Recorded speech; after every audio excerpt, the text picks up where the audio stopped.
Хей, за юу яцхан? Би нэгэн сан юм болж хамаг дансаа зүсэлдэхэд сонсогч та нартай санхүү өгөхөөр ороод ирлээ. За тийм хайр байна ч гэж юу байх вэ?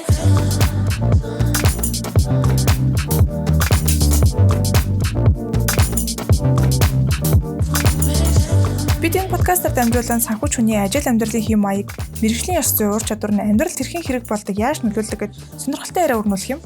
Үндсэндээ санхүүгийн ажилтны мэргэжилтэд бидний хувьд тоо бодохгүй толгойгоо ажиллуулахгүйгээр хэдэн хормыг зүгээр чийлж та бүхэнтэйгээ хуваалцахад бэлэн болоод байна. За ингээд подкастаа тавтан морилно.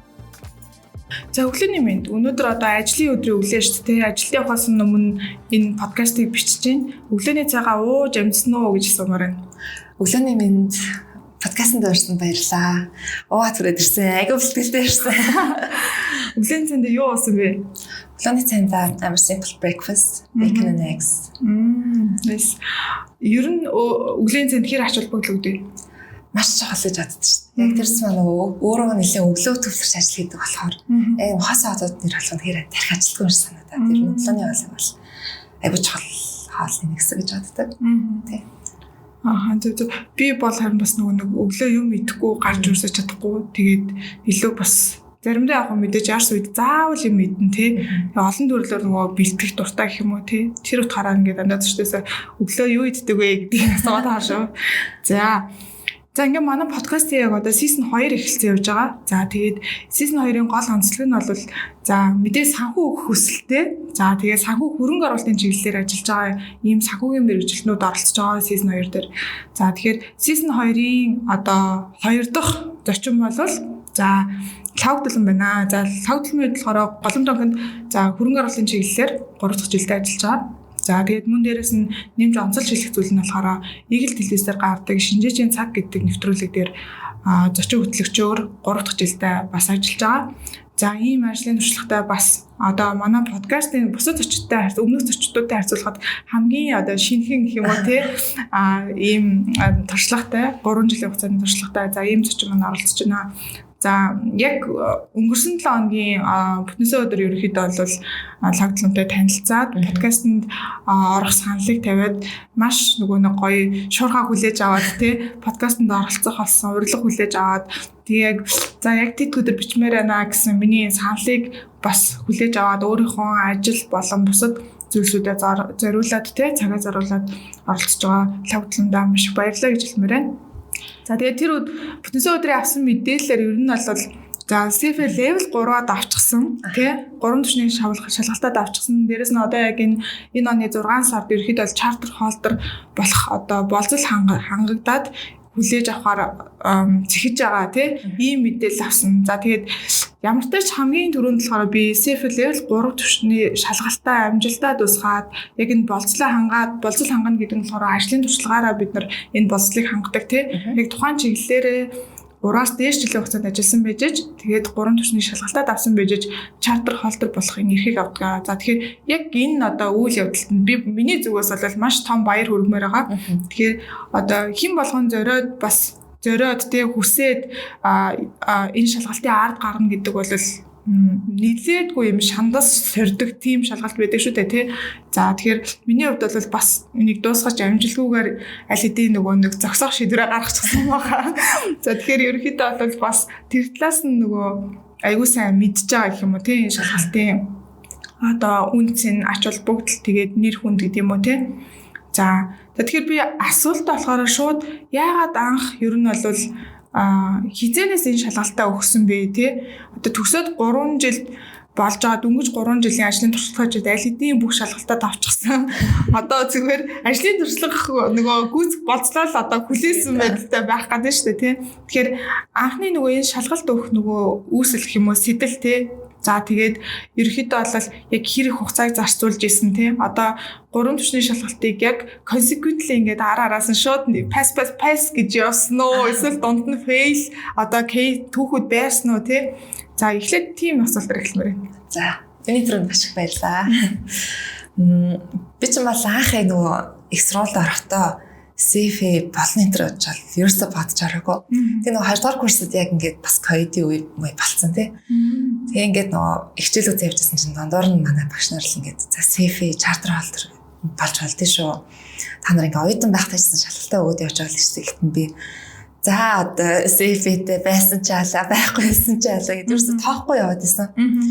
Тэгэд нөгөө 3 дахь курст орсон чинь одоо ч зохион байгуулалт явж байгаа нөгөө CFA Research Challenge-д орох тийм оюутнуудыг ер нь хайж байгаа. Тэгээ бид нар өөрсдөө шалгалтын төрөөгөө бүртгүүлээд явж байгаа та. Тэгээ бид тэр үедээ нөгөө CFA гэдэг утгаар нь биш ер нь нэг юм сонирхолтой бас юм чаленж байгаа юм байна. Ишээс ингээд ороод үзье гэдэг байдлаар юу гэнч сайн мэдхгүй тэгээд ингээд шууд за багш биш ингээ ормоор байна гэдэг ингээ багийнхан гишүүн бол явж байсан. Тэгээд нөө CFA Research Challenge багийн гишүүн болж ороод за энэ чинь яг үндэ ингээ компани гүнэлдэг юм байна. За ингээд үнэлгээтэй холбоотой ингээ бүх их хэстэй судалгаа шинжилгээ тий. Тэр нь ингээд гол их сурвалжин шууд CFA curriculum бол авчиж байгаа байхгүй. Тэнгүүд нөө анханасаа яг ингээл би яг энэ шалгалтыг өгнө гэж бодоогүй ч гэсэн яг ингээд нөгөө хэрэгцээ шаардлага үүсээд тэгээ ингээд номнууд руугаа зөвхөн level 1 биш ингээд level 2 3-ын номнууд ингээд ороод явчихгод амар сонирхолтой санагдаад тийм ингээд би хасан номнуудыг заавал ингээд одоо research challenge зориулаад биш ер нь зөвхөн дараа нь өөртөө зориулаад ингээд уншаад үзвэл аягүй сонирхолтой байна да гэж бодоод тухайд тэнгэрүүлжсэн.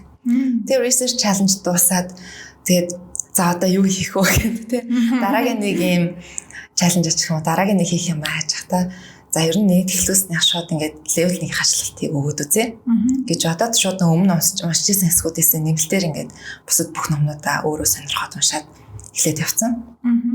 Тэгэл ер нь нэг юм яг нэг шалгалт өгнө гэдэг зорилгоор биш ер нь өөрөө илүү нэг юм сонирхоод нэг юм бас ер нь санхүүгийн чиглэлийн хүн энэ талаар ингээд илүү судлаад үзчихвэл гоё юм байна да. Ер нь заавал шалгалт өгнөхгүй ч гэсэн ер нь энэ мэдээлэлтэй танилцуулаад айгу гоё юм байна гэдэг талаар айгу сонирхоод орсон. Тэгэл level 1-гээ яг 3 дахь курсыг төгсөхдөө нөгөө 8 сар ажиллалтаа өгөөд тэмцээд тэгээд шууд ингээд урамшаад за ер нь нэг level 1 өгснөх ер нь 3 ажиллалтаа ингээд өгчээ ер нь би CFA charter холдор болох хэрэгтэй юм байна гэдэг нэг зарлага өөртөө тавиад дээр нь л явсан. Тэгээ нөгөө 4 дахь курсыг төгсөхдөө бас нөгөө санхүүгийн олимпиад дипломын ажил энэ төргээд бас нэлээд завгүй явж байгаа. Тэгээд 4 дахь курсыг төгсөөд тийшээ ажилд орсон байхгүй. Тэгээд тэр нөгөө 8 сартаа level 2 хачлалтыг өгсөн чинь бэлтгэл жоохон муутай. Тэгээ унсан. Тэгээд level 2 дээр бас нэг унсан. Тэгээд дараагийн 5 сард нөгөө тэнцчээд тэгээд level 3 дээрээ дахиад нэг унжаад техний орчилго дээр унаад тэгээд сая яг 24 оны 8 сард level 3 хачлалтыг өгөөд тэгээд тэнцсэн. Тэр нь бол шууд ингээд тэнцээд бол яваагүй. 2-3 дээр бол нэг фейлдээд. Тэрийг бол яг одоо харахтаа бол бас нэг бэлтгэл жоохон дутуу байсан болоо гэж бол хардаг. Тэгэхээр ер нь бол одоо яг анхны эхлүүлснээс хойш 3 жилийн хугацаанд л аль хэдийн 3 шалгалтаа дуусгацсан гэсэн үг ш дундуур нь хичнээн фейл байсан ч гэсэндээ тийм үү. Тийм хугацаа. Тэгэхээр нэг левел дээр за тэгэхээр нөгөө нэг эхнээсээ сэтэл нь өөрөө яг шалгалтанд биш өөрөө илүү жоохон юм сурыг мэдээ гэдэг тийм байдлаар уншсан гэдэг чинь тийм. Тэгээ сайн уу ярианаас нь тэр curriculum амар сонирхолтой байсан амар өөрөө enjoy дэж ингээд тэр curriculum-ыг уншсан юм шиг нэг тийм айгүй easy байсан юм шиг юм сонсогдоод тийм л та. Тэр level 1-ийн одоо ер нь curriculum ч өөрөө нэлээд том хідэн бот ном байгаа лээ. Тийм бараг 6 ном бот номоор явж байгаа штэ. Тийм тэгээд тэрийг одоо яаж тэгж гоё enjoy дэж уншсан байх вэ тий? Бид ч ингээл нөгөө экстралта хичээлүүд үздэг шүү дээ. За Япон эдийн засаг бол эдийн засаг, санхүү. Тэнгүүд яг зөвөр миний ойлгосноор би бас яг тухайд ингээ өөрийгөө анзаарах ингээд бус бүрд нь ингээл хичээлүүдээ сайн ингээл сайн дүн аваад ч юм уу тий. Яваад байгаа нэг би яг цаанаа өөрөө тэр нэг хоорондын холбоо тий нэгтэж нэг шийдвэр гаргах ч юм уу тэр агуулгаас нь ерөөсөө харж байгаагүй юм шиг санагдаад байна. Зүгээр тухайд ямарсан энэ хичээл дээр юм үздэг, энийг үзчих юм бол ингээд юм ойлгоцсон. Ингээд ингээ гаргацсан, ингээ болцсон гэдэг нэг юм эхлүүлээд дуусгахдаг юм шиг тийм зүгээр нэг жижиг хэсгүүдээр ингээ хийгээд явцсан. Тэнгүүд яг нэг нийлүүлээд нэг яг нэг research challenge дээр би өөрийгөө аяг анзаарсан байхгүй. Бүх ингээл олон төрлийн судалгаа шинжилгээг хийгээд тэр чинь яг нийлд үнэлт гарах гэдэг шүү дээ. Гэтэл би өөртөө надад тийм чадвар байхгүйсэн шиг санагдаад. Тэгэл яг ингээд сурах чухал. Гэтэ бас нэг яг нэг ойлгож нэг юм өөрийнхөө шийдвэр гаргалтад ашиглаж сурна гэдэг нь бас нэг тусдаа асуудал юм байна. Өөр чадвар авах гэдэг тийм. Өөр чадвар авах гэдэг. Тэнгүүт тэрийг яг curriculum уншаад явахаар curriculum ч өөрөө яг нөгөө хөрөнгө оруулалтын шийдвэр гаргалтад айгүй нэг юм туслах байдлаар бүх топикуудаа ингээд аюугаа уялдаа холбоотой бичсэн байдаг. Тэнгүүт ингээд харахаар ингээд миний өмнө нь хичээлүүдээр ингээд хайлтаас харж ирсэн юмнууд тийм ингээд үзчихсэн юмнууд. Тэнгүүт тэр нь за ийм байвал бид нар ингэж ашиглаж болно шүү. Ийм байвал тэгнэ шүү гэдэг айгүй нэг юм practical ингээд логик уялдаатай байнгут ингээд яг уншихаар айгүй нэг юм ойлгочтой. Ийм байсан юм байна шүү дээ гэдэг байдлаар нэг юм үдсэн юмудаа яг жинхнээсээ ашиглах боломжтой tools болгож хувиргаж чаддаг тийм одоо бичлэлэр хэм үү бичсэн санагдсан ер нь бол curriculum. Тийм болохоор ингээд энэ л айгүй enjoy гэж уншсан. Тэрс маа level нэг. Яг ингээд зарим нь бол үнэхээр мэдэхгүй топикууд байсан. Зарим нэг өмнө нь сонсч ирсэн топикууд те. Ингээд нийлүүлэл яг нэг л шийдвэр гаргалтын төлөө олон төрлийн зүйлсийг үзээд байна. Тэгээ хоорондоо ингээд уялдаа холбоог уншаа авчиж байгаа болохоор ер нь нэг тийм айхтар ядарч бол уншаагүй. Тэгэл ингээд унших явцдаа хөөх бас юм байдгийн байна, ингэж болдгийн байна гэж. Ер нь л айгүй сонирхолтой байдлаар нэгээ тусгачсан. Нэг дуусгасан байх гэдэг тий. Окей, тэгэхээр нөгөө нэг анхны тавьж байгаа тэр зорилго нь зөвхөн шалгалт биш гэдэг нэг юм мэдчихээ сурчээ. Тэгээ саяны яг нөгөө өөрийгөө анзаарсан гэдээ ярьж байгаа юм даа шүү дээ. Тэд нар өөрөө нөгөө шууд тэр нөгөө гарын авалгаас гэдэг юм тийм уншиж байгаа материалаас шууд нэг мэддэг юм шиг хэрнээ мэддэггүй зүйлсүүд л байх гадсан шүү дээ. Тэгээ саяны онцолж хэлж байгаа тэр нөгөө нэг айгүй practical гэдэг нь яг үнэн байдаг тий. Шууд гараал одоо юу гэдэг ажлын байран дээр ашиглах боломжтой байдлаар хүнд ойлгогддог гэх юм уу тий. Тэр нь бол бас civic curriculum бас айгүй том давуу тал байгаа гэдэг шүү дээ. Одоо онцлог гэх юм уу тий. За ийм нэг юу гэдэг шүү дээ. Айгүй ийм амархан юм шиг харагдуулж чаддаг хүмүүс гээд байдаг шүү дээ. Альва зүйлийг. Тэгэхээр чи болохоор сая ингээд ярихдаа амар гоо enjoy дүнсэн that's it гэдэг ингээд болчихж байгаа юм яриа. Ярьчихж байгаа байхгүй юу? Тэгэнгүүт уул нь бол тэр чинь ингээд барыг шалгалтандаа яаж үлдсэн бэ гэл энэ чинь барыг зүгээр ингээд гадныхны зүгээр YouTube-ийн видео гэхтэл ингээд амар сүртэй ингээд юм ингээд янз бүрийн видеонууд энэ төр байдаг шүү дээ. CV дээр. Тэгэнгүүт за илүү яг нөгөө юм тактик гэх юм уу те шалгалтанд бэлдэж байгаа нэг арга барил гэж юм аа шүү те. Яг тэр талаас нь илүү хуваалцж болох уу? Тий. Ер нь тий enjoyсан ч гэсэн хажуугаар нь бас ингээл тэнцэж гэсэн хүсэл бол байгаа л юм чинь тий бас хөөрхөн стресстэй жаа нэг жаахан сэтгэл зүйн хувьд ингээл up and down болох үед бас мэдээж байсан байсан тий. Тактикийн хувьд бол яг үнэхээр нэг айхтар serious байдлаар хүлээж авахыг хүсээгүй ер нь хавтаа. Тэгвэл нэг юм хитэх юм сэтгэл зүйн дарамт өөртөө үүсгэж байгаа юм шиг санагдаад нийт л та. Яг л ингээл YouTube Pod Center гэл ороод ингээд эндэг багш нарынхаа тий юмдыг харахаар өстой баг ингээл нэг 7 хоногт ингэх хэвээр бараг тэдэн цагийн дотор тэгтэх хэвээр энэ гэл нэг юм аюу наривчлсан төлөвлөгөөнүүд яриад идэв шүү дээ. Зүр би хувьдаа нөгөө эмийг жоохон хөнгөн үлээж авах туртай болохоор яг нэг тийм айхтар өөрийгөө өглөө тэдэн цагт босоод яг тэдэн цагийн турш уншаад тэдэн дасгалыг тэдэн минутанд ажиллаад гэдэг нарийн юм өөртөө өгөх үсээгөө. Эхний шалгалтууд дээр бол яг миний гол бэлжсэн тактик бол яг анхнаасаа төлөвлөгөө гаргаад за би энэ 7 хоногт энэ хэсэг уншиж дуусна. Энэ practice problems-ыг би хийцэн байна. За ингээд би яг 7-7 хоногор төлөвлөгөөнүүдтэй хүрч чаад за тэгээ яг шалгалтаас өмнө нэг 2-3 7 хоногийг бүр ингээд бүх curriculum-а дуусгасан байдлаар илүү гаргаад тэрэн дээр ревю хийх ч юм уу яг нэг дутуу ойлгосон зүйлүүдэд дахиж харах ч юм уу тиймэрхүү байдлаар нэг юм запасны хугацааг өөртөө өгнө гэдэг ерөнхий тактик бол байсан. Тэгээ ингээд зүгээр одоо ингээд 2 фейлдэг нийлэхээр 5 удаагийн шалгалтын оролцоогоо хийсэн. Тэгээ ингээд харахаар эхний нэг 2 удаагийнх дээр ч юм уу илүү яг нэг тийм техник тал дээр айгу анхаарсан юм шүү. Одоо яг л тэддэх өдөр тэр зүйлсүүдийг уншиж дуусгах хэрэгтэй гэсэн бол би тэрийг ингээл яг дуусгана гэж шүн чамаагүй суудаг өглөөр тамаагүй басаал явжтай. Тэнгүүд би шалгалтуудынхаа дундуур юу гэж бодсон бэ гэхлээр бас хүн юм чи ядрах юм байна тий. Бараг ингээд төлөвлөгөө гаргаад ингээд сэдв унших юмнуудаа зохицуулахаас илүүтэйгээр өөрийнхөө нэг юм нойр хоолыг өөрийнхөө нэг юм хит их ядрахгүй байх ч юм уу өөрийнхөө нэг ачааллыг зохицуулах нь илүү чухал юм байна гэж бодгосон. Тэгээд яг нэг сүүлийн 1-2 удаагийн оролцох дээрээ амар нарийн төлөвлөгөөнд хүрэх гэж хичээхээс илүүтэйгээр нэг амрах үеэ өөртөө нэг гаргаад хажуугаар нь яг нэг хамгийн одоо productivity сайн үедээ өөрийгөө нэг сайн шахаж суучаад ч юм уу. Яг нэг тэр бас нэг байдлаа анхаарахгүй бол зөвхөн яг нэг юм rigid планад байгаа явчихаар яг нэг шалгалт өгөх үе рүүгээ олцчихгонгууд өвдөн, ядран тийм тархин дээр бол хүсээд ч юу ч ойлгож ирэхгүй. Тэгээ өмнө ирсэн юмнуудаа, уншсан юмнуудаа бүр мартаад бүр нэг юм өөрийгөө хэцүү байдалд албаар оруулаад байгаа юм шиг болоод. Тэнгуүтээ яг миний яг ашиглан тактикын яг нэгтгэж ярих юм бол нэг талаас нь үнэхээр нарийн төлөвлөгөөнүүдийг бол 7 хоногор гаргаад явсан. Анхнаас харжаад хажуугаар нь бас нэг өөрийнхөө нэг биеийн хувьд хитэг ачаал өгч өөрийгөө хитэг нэг ядрахгүйгээр бас нэг тийм хэмжээний цагийн зохицуултууд бол айгүй шаардлагатай юм шиг санагдсан.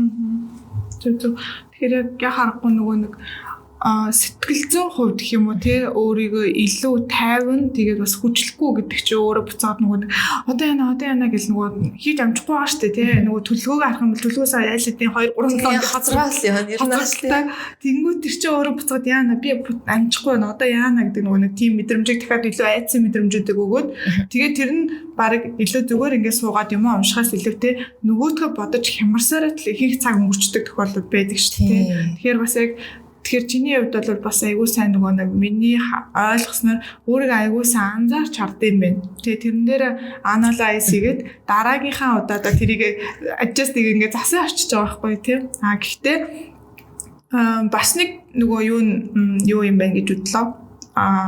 Level 1-ийг чи нөгөө амар enjoy гэж уншсан буюу level 1 ч өөрөө айгүй тийм фундаментал суурь бүх ойлголтууд нь явчихж байгаа шүү дээ. Бүх сэдвийн хувьд бол.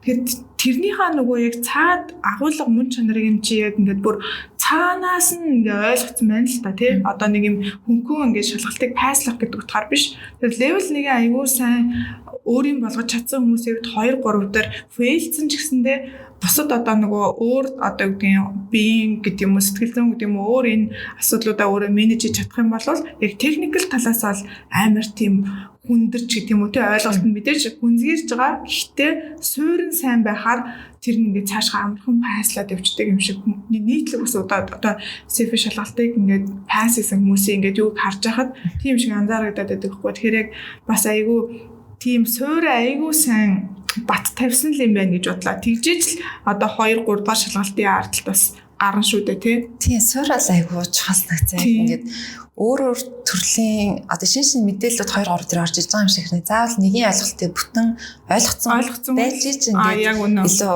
тэрийг хүлээж авах хэрэггүй тий. Тэрийг Тэтээс одоо та түр хэлж штэ ингээл яг өөрийгөө анзаарч харсан марсан.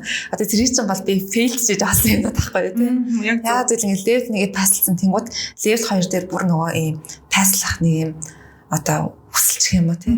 Яг өөртөө тавьж байгаа шаардлага бүр л хатаа болоо. Тэгэл тэрэн дээр чинь дахиад ингээл сэтгэл төвшөөл ингээл тэр яг миний анхны нөгөө level 2 оролцох бол айгүй сэтгэл зүйд айгүй хэцээсэн юм бас.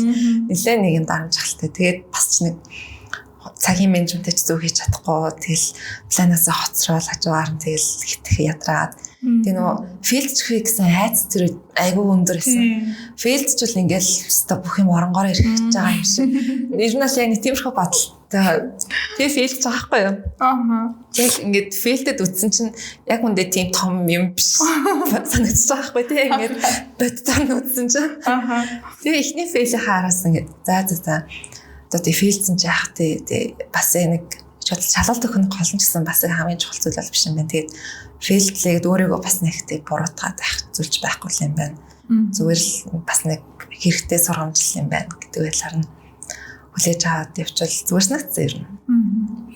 За шалгалттай холбоотой яг хуу жоохон илүү нэг ганц асуулт лавшруулаад асуучихъя. Тэгэхээр нөгөө нэг сая өөрөө ч гэсэн хэллээ шүү up and down үед угсаа зөндөө байсан. Fail in одоо туршлагууд байлаа гэдээ ярьж шүү дээ.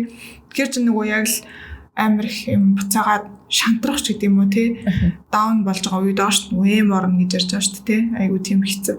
Тэгэнгүүт миний бодлохоор яг тэр нөгөө өөрөө level 1 дээр нөгөө нэг хүлээлт нь угаасаа би тэнцэн гэдэг ингээд угаасаа ингээд амар өөртөө ихтэй байсан. Тэгээд шалгалтыг өгөөд гарч ирснийхаа дараа ч гэсэндээ угаасаа болцсон гэдэг ингээд нөгөө нэг мэдрэмж өгдөө шүү дээ. Тэгэнгүүт тэнцээг байсан байхгүй юу? Тэгэнгүүт бүр ингээд шок болоод юу гэдгийг тэрнээр би бол бүр ингээд амар тийм гутарж исэн ингээд мэдрэмж байгаад байгаа байхгүй юу? Тэгээд буцаад нэг баг 3-7 хоногийн дараа ч үлээ баг тийм инги одоо нормал сэтгэлтэй болж болсон. Тэр хугацаанд ч марыг бүр ингээд юу болоод байгаа юм тий баг нөгөө найз залуу хоорондоо салаад нөгөө амьдрал утгагүй санагдана гэдэг шиг л баг тэр цаашаа баг гутарж байгаа юм тий баг ёо тэгэл 3 хоногийн дараа юу гэсэн яагаад би одоо энийг ингээд авч чадахгүй байгаа ингэж бодвол амар шаардаад тэнгуү дараагийнхаа оролцоогоо хийж байгаа ч юм уу тий. Тэнгуү чиний хувьд болохоор одоо тэр даун байгаа үед дээр ямар сэтгэл зүгээр ингэж буцаж ингэж эргэх те дахиад өгчий те одоо ингээд дахиад оролтны гэдэг тэр нөгөө нэг юм яаж давж тулсан бэ гэдэг байгаа байхгүй юу тэгжсэн мараа байна л та буцаад тэгээ яг нэг химнэлтэд орох нэг режим байгаа шүү дээ те тэрэндээ одоо яаж өөрийнхөө нөгөө онготыг буцаж дууддаг те онготод хайр дууддаг тастаа уул те цаг үлээ ярих шүү бихтэй нөгөө тийм яг шалгалтуудын атемптуудаа бодохоор нэг юм нөгөө хүлээлтийн зураг яг үсэж байгаагүй. Фейлж байгаа үед би яг ингээд би ч бас нөгөө жоохон мос тий.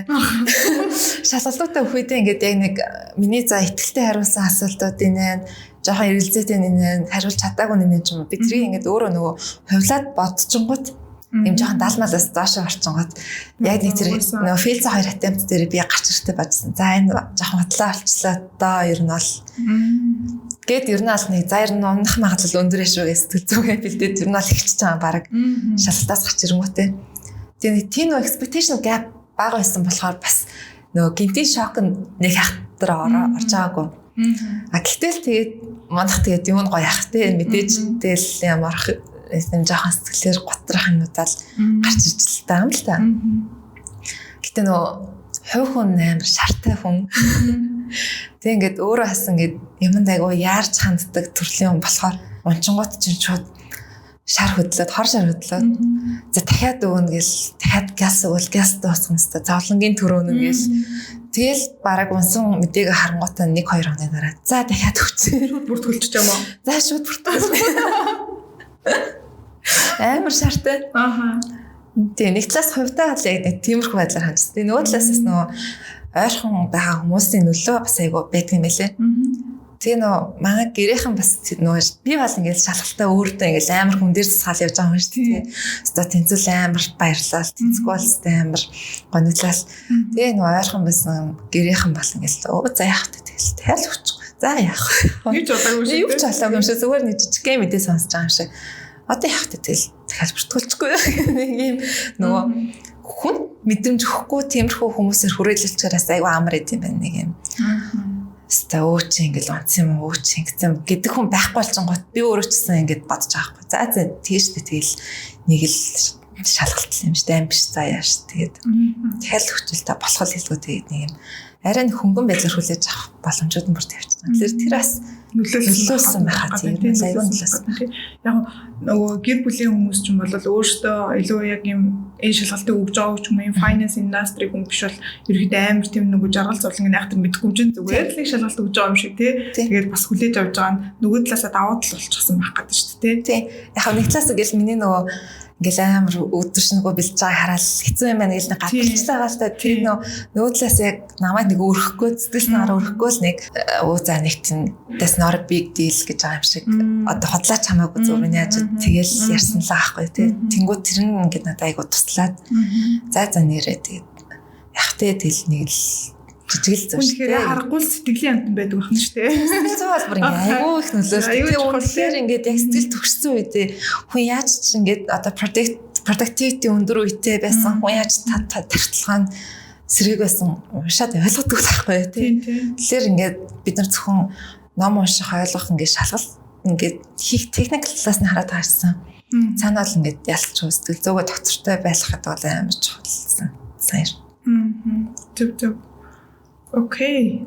За. CV шалгалтын одоо journey ерөөхдөө бол нэг иймэрхүү байсан байх гэдэг шүү дээ. Тэгэхээр миний хувьд бол чамайг харьцангуй илүү нөгөө сэтгэл зүйн өвчтөндөө айгу тийм mature гэх юм уу тий. Хитрхи юм тийм амар нөгөө савлгаатай биш ч юм уу тий. Тиймэрхүү байдлаар бас суурн тийм хүн байх гэж магадгүй юм байна тийм үү. Тэгээд илүү тэр нөгөө яг түрүүний хэлснээр нөгөө gap expectation гэдэг чинь гол нь хамгийн хүмүүсийг нөгөө down up and down болгодог зүйл шүү дээ. Тэнгүүчнийх болохоор expectation-тайгаа яг нөгөө хүлээлт нь буцаагаад одоо бодит байдлаар таарад исэн нийцээдсэн учраас хитрхи их тийм шокд байдал бол үүсээгүйгээр харьцангуй айгүй тийм sustainable тэгээ босод хүмүүстэй харьцуулах эсвэл надтай харьцуулах тэгэж явж байгаа энэ шалгалтын ард гарсан байх гэдэг шүү дээ.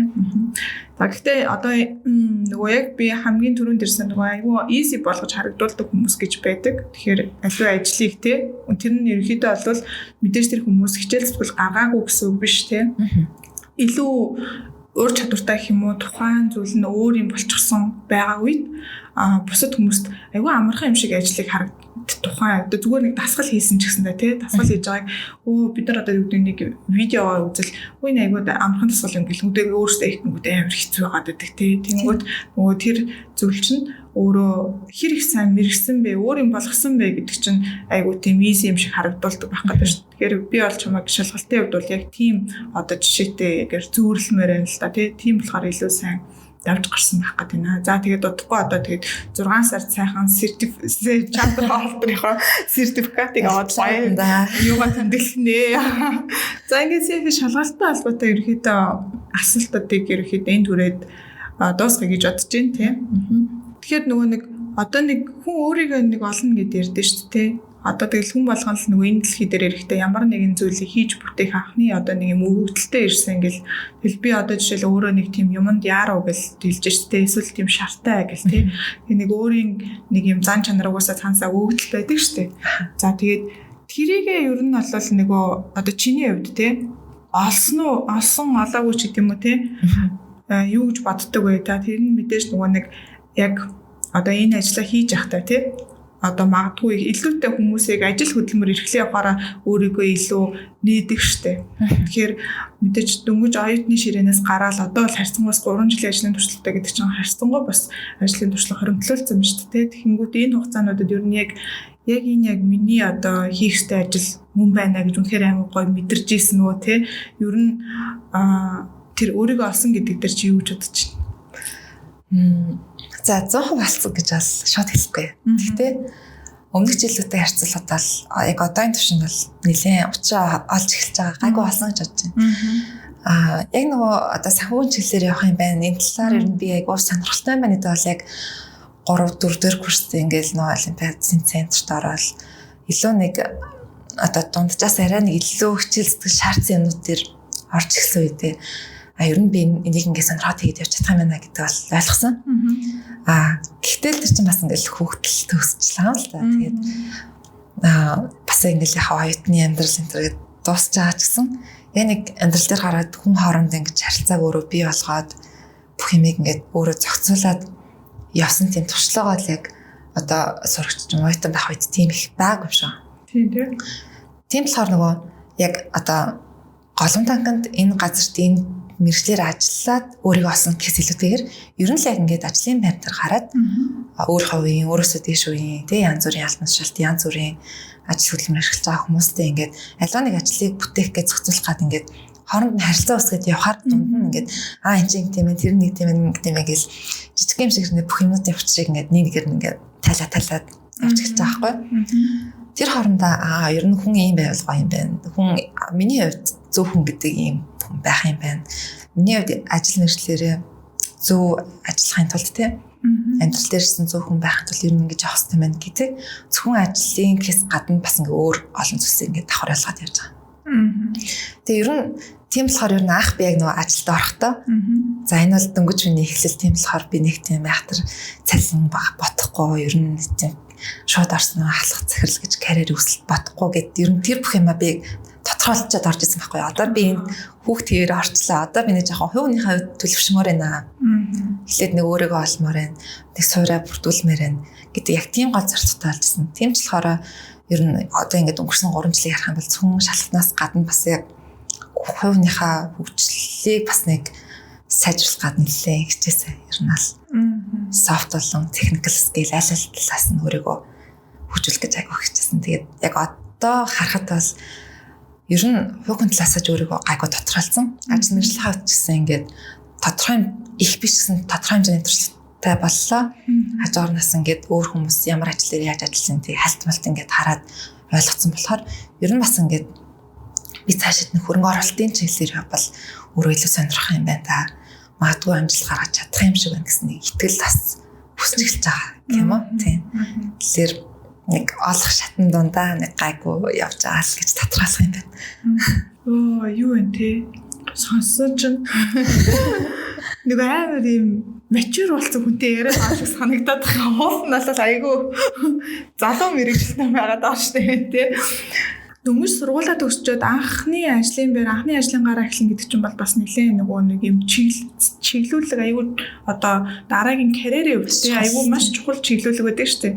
Тэгэхээр нөгөө ботхоор чи бол илүү нөгөө өөрийгөө яаж growth хийх вэ гэдэг зорилгоор харчихсан. Тэгээд материал гэх юм уу бусад юм нөгөө цалингийн хүлээлттэй альва тэр зүйлүүдээ бол арай илүү ардан тавиад мэдээж үндсэн суурь хэрэгцээгээ хангах үс гэдэг ч юм уу те нэг тодорхой левел дээр үлдээнгүүтээ бусад зүйлүүдээ ингээ урдан тавиад те өөрийгөө гол нь дараагийн шатанд гаргахад одоо би бол дөнгөж сургуулаа төгссөн гэдэг бол зүгээр л бэби те хүүхдээрээ ингээд төгслөө.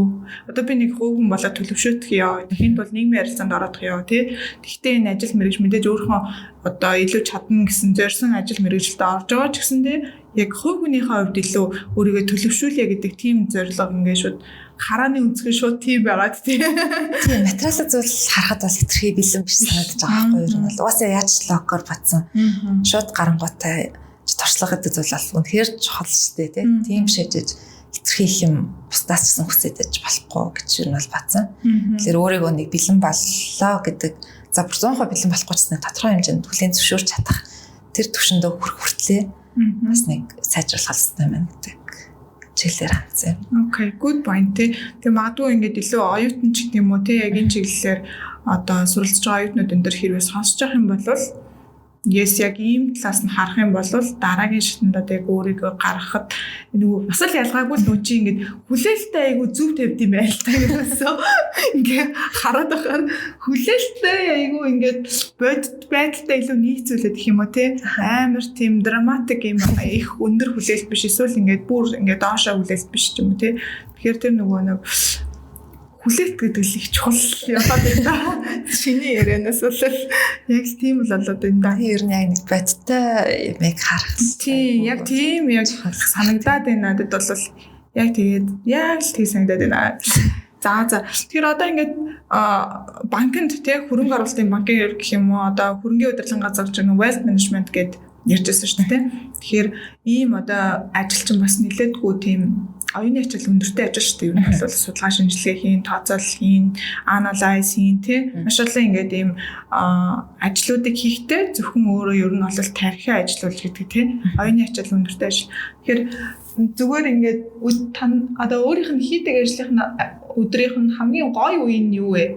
Хамгийн гоё үе нь яг нэг юм өөртөө хандсан мэдрэмж авдаг үеуд бас надад хамгийн гоё үед чинь ингээд нэг таскыг ингээд дуусгаал яг нэг хүссэн хэмжээ хүртлээ хийчихэнгүүт те нэг шинжилгээ байсан ч гэсэн нэг хүнтэй сэйлс гэж уулзсан ч гэсэн ер нь ингээд юмнуудаа дуусгаал өө би чадчихлаа өө би хийчихлээ гэдэг нэг тэр юмнуудаа дуусгаад нэг хараад нэг юм баярлаад суух мэдрэмжүүд аль айгуугаа байдаг. Яалт ч нөгөө үнэхээр л яг туртай чиглэлийнхаа юм хийж байгаа болохоор ингээд ядарсан ч гэсэн нэг тийм айхтар burden болгож харддаггүй маяр. Тэр нэг completed гэл task completed гэл тэр гоё юм мэдрэмж. Тэр одоо нэг хэсгүүд айгуу гоё явах гэдэг шүү дээ. Тэгээ зүгээр нэг юм хоёроор нь дуусгасан биш яг л нэг миний бодлоор хамгийн гоё вершнийг гаргаад дуусгаж байгаа гэдэг тэр мэдрэмж амар гоё. Тийм тэр нөгөө нэг ажил яг угаасаа дуусна. Гэхдээ яг өөрийнхөө нөгөө хүлээлттэйгээр дуусч байна. Эсвэл хүлээлтээс бүр дагуулаад дуусч байна. Эсвэл нэг 70-80% ч юм уу тийм maybe эсвэл бүр за хамгийн багадаа 50% ч юм уу тийм дуусч байна гэдэг тэр нөгөө хэдэн хувийн гүйцэтгэлтэй дуусч байна гэдэг ч юм уу айгүй чухал мэдрэмж хүнд өгдөг тийм. Яг уу би ерөөхдөө дуусчлаа. Гэхдээ нэг хүн өөрөө нэг тэрийг мэдэрдэг тийм яг. Тийм мэдэрч нэг юм хандах тийм айгүй гоё. Тэгвэл ажиллаа нэлээд тултал гэдэг тэр мэдрэмжүүдийг аваад буцаад тэндээсээ дараагийнхаа ажил руу орох ирчүүчээ авч байгаа тийм мэдрэмж гадаг шүү дээ. За яг гоо тэгээд ажил бол ажил шүү дээ. Ер нь бол аялал бол амьдрал гэдэгтээ санал нийлэх үү? Нийлнэ. За ерөнхийдөө аялдаг вэ?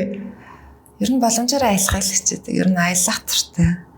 Өөр бас нэлээд уйдамтгай төрлийн хүн болохоор ер нь тэгээ холч ойрч ингээд яваа энэ төрөөр явахыг өдөртэй. Одоо тэгээ ер нь ярихаар жилд хэдэн удаа яаж аялж чинь тийм яг юу байна. Жилдээ бол нэг доор иждэг удаа л нэг гайгүй том хэмжээний аяллыг бол хийдгээр. Тийм. Тэгээ хажуугаар нь бас ингээл ажил хичээл энэ тэгэл өөр бас хийх юмуд байдаг болохоор яг нэг хүсэн цагаа бол гаргаж чадахгүй. Одоогийн байдлаар бас тийм. Тэгээ ямарсан нэг удаадаа л нэг сайн аялж авах юм. Ээлж амгалт авч байгаа тийм. Яг нэг гоё юу хийх нь шүү дээ. Рефреш хийх нь шүү дээ. Бүр айхтар ингээд гадагш амар урт хугацаар явж чадахгүй маяг дотоод ч хамаагүй ингээд ямарсан л нэг юм гарч сэргээх нэг орчноо жоохон солих шаардлага байт юм шиг санагдав. Тэгэл нөгөө аяллаа нөгөө нэг гоё зүйлсүүдийг хүмүүс нэг өөр өөрхөн өнцгөр тайлбарладаг шүү дээ. Тэгэхээр чиний хувьд аяллаас яг юу олж авдаг вэ? Шинэлэг байдал. Өмнө нь ерөөсөө харж байгаагүй зүйлс. Хүмүүсийн хувьд ч тэр харилцаа, соёлын хувьд ч тэр тэнд байгаа материал бусад бүх зүйлсийн хувьд ч тэр ингээд нүд нэгдэж штэ тий. Тэрнтэй адилхан ингээд шинэ тийм нэг харах өнцгийг өөртөө ингээд нэмэл яваад байгаа санагдаад ч нэг ямиг олон талаас нь харах энэ нас юм байж болдго юм байна, тийм байж болдго юм байна гэд заавал нэг том зүйлүүд дээр ярих албагүй шүү дээ. Зүгээр л ингээл нэг дэлгөр ороход ч гэсэн нэг хүнтэй сайн ингээд өнгөрөхөд ч гэсэн ингээл ингээд соёлын ялгаатай байдал гэх тээ. Олон төрлийн зүгээр л нэг юм харж үзэж байгаагүй юм ал хараад ажиллаад явах айгуу дуртай. Нэг олон нүдний шил зүгээр л ингээд салал өөр зүйлсүүд харж тээ. Окей. За одоо ер нь бол нэг үндсэн ажлаасаа гадуур өөр хийж байгаа цагаа зарцуулдаг зүйлүүд нь юу байна? Ер нь л тэгээд нөгөө оюутан байхсаа эхлээл ингээл яг хичээл хажуугаар уралдаан тэмцээгээ явцсан ажиллаж байхдаа эхний жилүүдээр хажуугаар нь сейф энтергээл. Ер нь тийм амьдралын хэм маягтайг өөрийгөө татгсан юм шиг байна. Яг нэг зөвхөн 8 цагийн ажиллаар өөрийгөө тодорхойлдоггүй бол тийм одоо цагийн байрыг өөртөө би болгочихж байна. Хажуугаар нь заавал ингээл өөр нэг юм нэмж хийчих гээл. Тэрнээс нэг хайхтараас ядрахаач бэдханцаас гайгүй болчих. Тийм болохоор одоо л ер нь хажуугаар нь давхараас ингээд сонирхоод ингээд сурахыг хүссэн юмнууд бол мэдээж байгаа. Тэдрийг ингээд боломж болцоогоор сураад явж байгаа. За яг одоогийн байдлаар бол ICR дээрээ level 1-ийн портфолио менежмент тал зааж эхлээд явж байна. Цааш бас иймэрхүү яг нэг level 1 ер нь чаддаг юм атсан жоохон хүмүүс хүрэх чиглэлээр ажлуудыг хийх бас сонирхол байна. Тэгэл ер нь хажуугаар нь миний орох боломжтой ямар хуу шин сонирхолтой зүйлс байна. Нэлээд нээлттэй байх хэлэгчдэг шүү дээ ер нь бол юмнуудад. Тэгэхээр яг илүү нөгөө яг гоё wealth management хийж байгаа тий яг одоогийн full time ажил нь бол тэгээ портфолиогийн хичээл заана гэхээр яг нэлээд эксперимент бол багш нэмэгдэж байгаа юм шүү дээ. Тийм байх гэдэг тий. Тэгэхээр nice. Ерөнхийдөө бас нөгөө нэг суралцж байгаа одоо оюутнууд явж ч юм уу тий. ICR гэдэг нь болохоор бас нөгөө сонсож байгаа хүмүүстэй юу байл л да тий. Жохон ойлголт өгөх зорилгоор CFA хөтөлбөрийг яг аль биесны байдлаар тий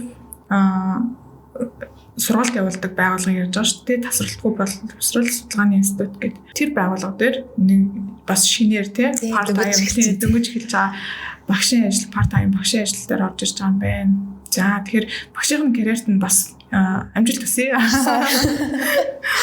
Миний хувьд бол яг бодохоор суралцж байгаа оюутнуудад бол илүү гоё язтай юм шиг санагдаж байна. Яагаад гэхээр тухайн хичээлийг зааж авах багш нь өөрөө яг тухайн чиглэлээрээ мэргэсэж яг ажилдаг байх нь өөрөө нөгөө хичээлийг аяг гоё баялаг тэгээд илүү ойлгоход юу болдог шүү дээ. Дөхөм гэх юм уу тий. Тэгж бодож. За гэтээ бас нөгөө нэг бас нэг төрлийн шинэ experience хэлж гин гэсэн үг шүү дээ тийм ээ. Одоо нөгөө нэг иймэрхүү яриануд өгдөө шүү дээ. Одоо Gen Z үеийнхэн шүү дээ. Gen Z үеийнхэн ч одоо нөгөө нэг яг одоодоо л амьдрий тий. Тэгэл одоо нөгөө айгүй юм одоогоо мэдэрсэн хүмүүс байгаа шүү дээ. Тэнгүүт бүр хаана байгаа тэр хол ирээдүйн зорилго морилгыг бол нэг угаасаа тэгэл хүрчин ч гэдэг юм уу юу гэх чинь тэнийг амар дотроо тээдгүү тий. Зүгээр л одоо нөгөө жишээлбэл нэг жишээ авахд чинь байр авахгүй ч ипотекийн зээл хийх гэж л авдаг хөдөлмөрлөхгүй тий. Зүгээр л рентлэл тэгэл одоогоо мэдрэл амьдардаг нэг тиймэрхүү стил байгаад байгаа шүү дээ тий. Тэгэхээр яг тэр нөгөө нэг зөвхөн өнөөдрөөр мэдэрч enjoy хийж гэдэг нэг тийм яриад байдаг шүү дээ. Тэрэн дээр ямар бодолтой байдаг вэ? манай жинзэвийн жаргал жинзэгээд хэлэхэд тодорхойлогдох боломжтой нэг тийм хүү үе болчихсон ер нь тий. Би гэхдээ яг жинзэлтэй. Яг жинзээ. Онороо. Гэтэ жоохон хуучинсаг төрлийн хүн юм шиг аа. Тэгээд тиймэрхүү юм дээр бол яг одоогийн ихэнх жинзэтэй бол санал нийлдэггүй юм аа. Яг ипотек энэ төр бол хувийнхаа сонголт л та тий. Тэр нь яг 90-ад он нэг одоод амьдрах нь чухал да. Тийм гэхдээ одоод амьдрах гэдэг бүр нэг экстрим хатанд толгох гад байна уу гэж бас бодоол байна. Миний хувьд зур одоод амьдрах гэдэг нь зур яг одоо хийж байгаа юмда их тийм айхтар зовж шаналхгүйгээр нэг жоохон чадвал enjoy-дод зөвлөн жоохон sustainable байж чадвал миний хувьд бол хамгийн гоё одоод амьдарч байгаа гэдэг тодорхойлох гээд байгаа байхгүй юу наас. Гэтэл маргааш ч гэсэн маргаашийн үед миний одоо цаг болоод ирнэ. Нөгөөдөр миний хувьд нөгөөдрийн байдлаарх одоо цаг болоод ирнэ шүү дээ. Тэр үед яс гоё амьдрахын тулд яалтчгүй ирээдүгөө харах нь бол чухал ах. Гэхдээ мэдээж тэгэл бид нар шууд зөвнөд хэлж чадахгүй шүү дээ. Бид нар тэдэн жилийн дараа тэнд тийм юм хийж гин тэдэн сая төгрөгийн орлоготой байна гэж шууд хэлж чадахгүй юм чинь яахтар нарийн detailed план гэхээс илүүтэйгээр ер нь би яг хувийн талаасаа нэг хүсэж байгаа хийхийг хүсэж байгаа зүйл нэг юмрхүү юм шиг байна. Тэрнийхээ төлөө магадгүй миний одоо хийж чадах зүйлүүд нэг байж болох юм шиг байна. Хугацаар нь бодоод үзвэл нэг ойрын хугацаанд тэрийг хийж чадах юм шиг байна. Нэг 5-10 жилдээ ч юм уу дунд хугацаанд тэр нарыг хийж болох юм шиг байна. 10-аас дээш гээд ирвэл бүр ер нь нэг 40-50 хүрээд магадгүй бүр нэг амар experienced хүн болцсон байна. Иймэрхүү төрлийн хүн баймаар юм ч юм уу гэд тиймэрхүү нэг жоохон vision бол байх хэрэгтэй л. Зөв. Мянган жижиг алхам нөгөө амьдралыг бүтээдэг гэж нэг тийм ишлэл байдаг шүү дээ. Саяны ярьсан тэр мянган жижиг алхам тийм үү? Ирээдүгөө төсөөлөд өөрийгөө харж штэ. Тэгвэл яг өнөөдрийн хийж байгаа мянган жижиг алхамаас яг чиний одоо амьдралдаа хэрэгжүүлж байгаа тийм нэг аль нэг тий нэг жижигхэн одоо алхам гэвэл юу байна? Өмнө нь нэлээд нэг technical skill дээр айгүй хаардаг гэсэн. Тэгээ яг ийм л урч чадвартай байх хэрэгтэй, тийм л харах хэрэгтэй гэдэг. Одоо бол ингээд technical skill мэдээч хүн болгоно хэрэгтэй. Гэхдээ ингээд амьдрал юм чинь ямар ч тохиолдолд ажил ирсэн, гүйцсэн, ер нь бүх юм хүн хоорондын харилцаа гэдэг юм байна. Тийм болохоор хүнтэй зөв харилцаатай байх бол маш чухал байна. Ер нь аль ч тохиолдолд тэг хүнтэй зөв харилцаа үүсгэхийн цаана бас би өөрөө хувь хүн нь зөв хүн байж ич жоохон зөв бодолтой юмыг зөв харж чаддаг тийм хүн байж ич бас тэнд гоё харилцаа үүсгэх юм байна. Тийм болохоор нэг тийм айхтар soft skill энэ гэж одоо тусдаа гэж бодохгүй зүгээр л нэг юм хүний суурин л аягүй сайн төлөвшөлтэй байх хэрэгтэй юм байна л гэж ер нь бодож эхэлж байна ер нь. Тийм болохоор нэгдүгürt бол хүн хоорондын харилцааг аягүй чухалчилж байгаа бүх хэсэг дээр амьдралын. За нөгөө талаар тэгээ одоо дэрэг нь таслаа. Хүн хоорондын харилцаанд чиний яг одоо ингээд яг өдөр тутамдаа хэрэгжүүлдэг тэр жижиг алхам юу бэ? За ядчил хүнтэй тааруул нэг инэвсэглээд өнгөрөх те. Нэг юм одоо ятцсан байдлаар заримдаа хандах гэдэг шүү дээ. Ингээл жоохон ярваагаад ч юм уу те. Аль болох тэхгүйгээр нэг хүнтэй яг л нэг жинхэнэ харилцаа үүсгэж чаддаг. Тийм бол тийм үгүй бол үгүй шулуухан ярьж чаддаг. Хажуугаар нь хүнд ямар нэг юм зүйл хийж өгнө гэсэн бол яг л хариуцлагатай тэргийг зөвчтөө deliver хийцдэг. Худлаа expectation үүсэхгүй, худлаа ярихгүй бүх харилцаа жинхэнэ байдлаар авч явдаг. Ямар ч онцгой зүйл тохиолдсон basic mannerтэй харьцдаг ч юм уу тий. Тиймэрхүү байдлаар нэг харилцааны skills бол айгүй чухал. Тэгээд яг нэг юм genuine тийм нэг жинхэнэ гоё харилцаа үүсчих юм бол ер нь бүх төрлийн л найз нөхдөсөн гэр бүлээс нэрсэн ажлын хүмүүсээс нэрсэн ер нь цаашдын ажил таскууд те ер нь цаашдын бүх зүйлийн ингээд гоё смут болгоод гоё болгочтой юм шиг санагдаад байгаа. Яг зөв тий нөгөө hard work-ын чухал, network-ын чухал гэдэг хоёр бас versus хийгээ яваад байдаг шүү. Тэгэхээр хичнээн одоо юу гэдэг амар сайн хөдөлмөрлөөд тий ганцаараа ингээд аюул сан чаддаг гэж болно. Гэхдээ тэрнээс илүү чухал зүйл бол нөгөө network-ын буюу хүмүүстэй харилцах гэдэг нь маш их чухал байгаад байдаг шүү тий. Ямар ч юм дээр хүн л аахгүй те ер нь хэцээц бид нар ингээл амар судалгаач нэслэгээд ярьж аачсан арталт нь хүн л ажиллаж байна хүний төлөө хүн л ажиллаж байгаа тийм чинь магадгүй хамгийн гол нь хүн л өөрөө л ах жинхэнэ одоо хүн байх гэдэг дээр л төвлөрж явах нь шүү дээ тий хүсэж байгаа өнцгөн тэрх юм уу тий тийм байна тий Окей. Чи Азанд итгэдэггүй. Аз гэж юу байдгүй. Итгэдэг шүү дээ. Амар итгэдэг. За яаж Азыг дуудах вэ? Гэхдээ нөгөө Аз тохиох цэврүүгөө өөрөө очих хэрэгтэй санагдаад байна. За. Би зүгээр ингээл 7 хоногийн 24 цаг болгоо ингээ гэртээ кауч дээр суулгах юм бол Аз над дээр ирэхгүй л байх та тий. Зүгээр гараад хөдлөөд ингээд ямар нэг юм хийж авах тохиолдолд энэ тэнд ингээд Аз дээрх боломжууд аль байдаг байх гэж боддог шүү дээ. Гэтэ тэр төвшин хүртэл өөрөө нэг жоохон хөдлөх ёстой л ах. Тэрийг ингээд өөр илүү гоёор тодорхойлж чадах гоёор ч гэж ер нь илүү Азыг одоо бүтээж болт юм уу? За миний бодлоор л ингээд хүн хөдөлмөрлж явсны reward нь өөрөө Аз засаж магадгүй гэж зүгээр харах хэрэгтэй. Зүгээр яг тодорхой цаг хугацаанд ингээд за энэ хүнд ингээд Аз өгчий гэд нэг ирдэг зүйлхээс илүүтэйгээр яг нэг тодорхой хөдөлмөрлж агаад нэг жоохон шатгах ч юм уу тий нэг юм магадгүй би өнөөдөр амар сайн хичээл хийж агаад маргааш амар сайн хичээл хийж агаад тэгээд нөгөөдөр над дээр нэг Аз ирдэг ч юм уу тий магадгүй миний нэг амар сайн мэддэг сэдв шалгалт нэрчдэг ч юм уу тий за мэдгүй ихтэй ямар нэгэн байдлаар нөө хүнээс өөрөөс нь хичээл зүтгэл заавал шаардна тий амар сайн хичээсэн хан төлөө ингээд шагнал болгоод нэг өгж байгаа зүйл нь Аз юм болов уу гэж итгэх дуртай. Байж болж байна тий. Бис амар Азтай юм аа. Яа гэл ингээл нөгөө нэг мэдэрдэг нэг моментумод байдаг шүү тий. Тэгж мэдэрсэн хамгийн сүүлийн тохиолдол юу вэ? Ер нь би харин хичлээ яг дандаа тэгж мэдэрх гэдэг байхгүй юу? Ваа би яг Азтай юм аа. Ваа юм болчлоо гэл. Ер нь томч зүйл алган дээр. Гоё кейс их болсон. Гоё кейс үү? Хамгийн сүүлийн хан ч юм уу? Амар сан ингээд нөгөө амар олон төрлийн ингээд одоо ажлууд ч юм хичээлүүд ч юм ингээд хүмүүстэй уулзах ч юм ингээд ажлуудаа би ингээд заримдаа ингээд план дээр зоохоор тавцаад болдгоо байхгүй юу. Тэгсэр нэг ингээд за яаж жаал болгондоо гэж бодчихгоот яг тэр момент нэрэнгүүд аль нэг нь хойшлцдаг ч юм уу. Эсвэл зарим нь ингээд жоохон эрт болж малаад ингээд ямарсан ингээд болоод идэв юм аа. Тийм хүмүүс би ингээд нөө ямар Азтай юм би ингээд болцлоо даа ч юм уу. Энэ хоёр тавцсангүй.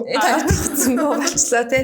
Эсвэл ингээд зарим ажлууд ингээд миний бодсон сайгүй хурдан бүтээ явчихаар за энэ болцлоо даа гэл. Ер нь нэг юм хөөх би Азтай юм аа хөөх ингээд би бас болж энэ болцлоо даа гэж тиймэрхүү амар олон жижиг юм дээр амар их тийж бодд юм байна.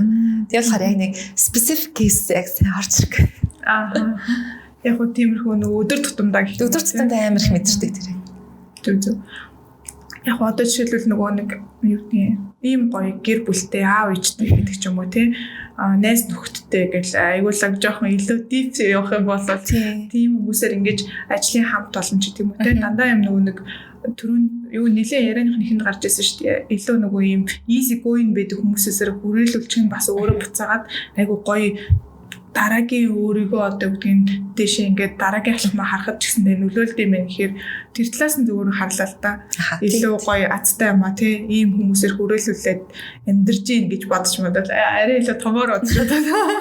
Тэрээс надаас хичээл зүтгэж шаардаагүй над дээр өстө жинхнээсээ хурж ирсэн Аз. Тий өөрсөн Аз. Тэрэнд бол үнэхээр баярлалаа. Тэгэхээр яа энэ асуултын хэрэг нөгөө Азер дээрдэг хин Ананд тэгж яриад байгаа байхгүй. Азыг бүтээж болдог яриад байдаг байхгүй. Тэгэхээр би яагаад гэдгсэн чинь хүн цоглол ах юм бол аз ирнэ. Тэгээ яаж цоглог байх ингээд тэгэнгүүт болохоор өөрөө юу агаад байдаг. Зүгээр л амар нүтэн тэ галтай юу гэдэг чинь тэ энийг л ярцаагаал юу гэдэг тэ.